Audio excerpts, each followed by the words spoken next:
Hi, my name is Visualforce, and I'm an instructor with itsfantastic.net, pronounced by some as itisfantastic.net.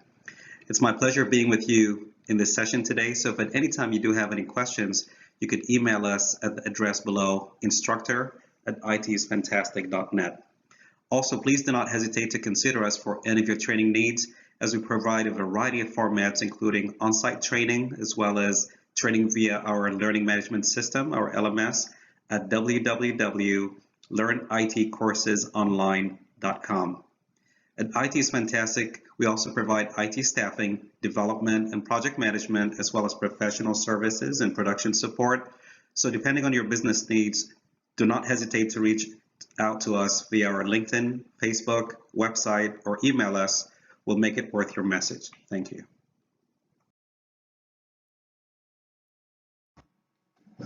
In this session, before we get to the hands-on example, let's elaborate on both the PageBlock and the PageBlock section, starting with the PageBlock.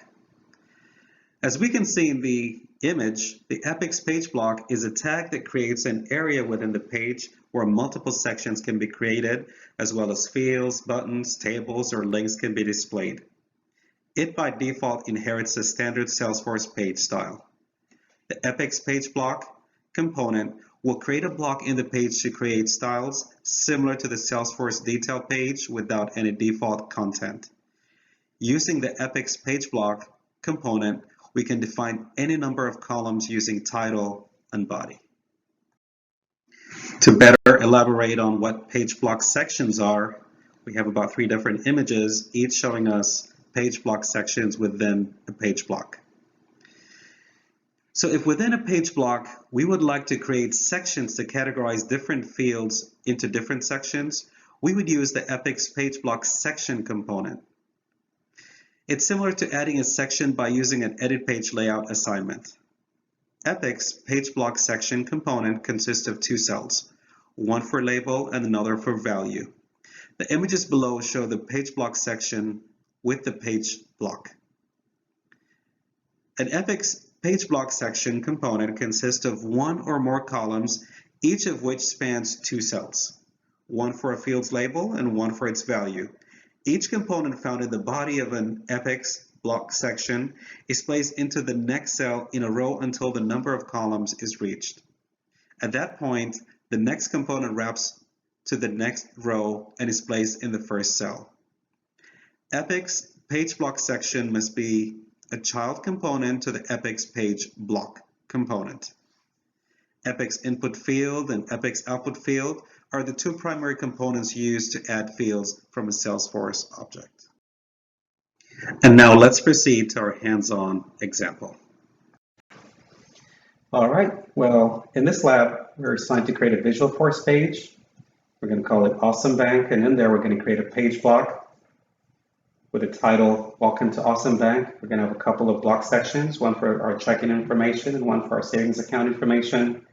And within each section block, so within checking, we're going to have a routing number and an account number, and then for savings, we'd like to have a routing number and an account number as well.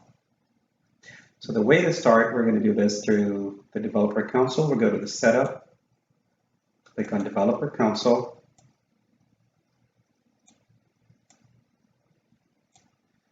We're going to create a Visualforce page. So we'll go to File, New, Visualforce page. The name of the bank is Awesome Bank, so we're going to name it Awesome Bank for our page.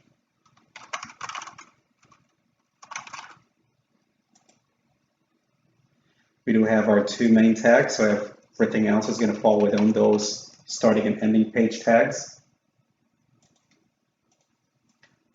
First thing is our Epix page block tag, and we're setting the title. As you can see that we have a string for our parameter. We're going to set that to Awesome Bank. Welcome to Awesome Bank.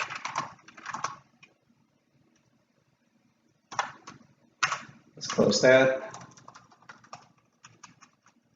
Code a little bit closer together. Now we have the page block section. So first section, ethics, page block section, and our title is set to checking. Let's close that. We do have another section. Might as well create the sections first. Ethics, page block section with the title equal to savings.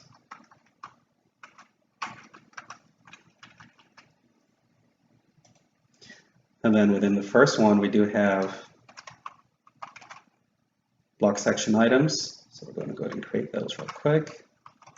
Page block section item. And the first one is going to be routing.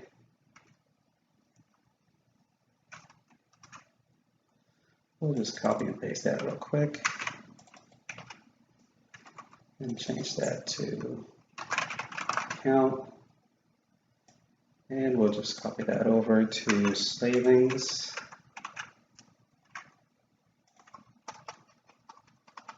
Now let's just go ahead and save what we did so far and preview it. So we'll click on preview. As you can see, we've accomplished that. We have our page block, welcome to Awesome Bank. We have our two block sections. And in there, we do have our block section items, routing, and account. Great job, and we're done with the lab. Thank you. On behalf of the IT is Fantastic family, thank you, and please do not hesitate to contact us via Facebook, LinkedIn, our website, or email with any of your IT questions or concerns, whether technical questions, training, staffing, development, or outsourcing. We're more than happy to attend to your inquiries, and thank you.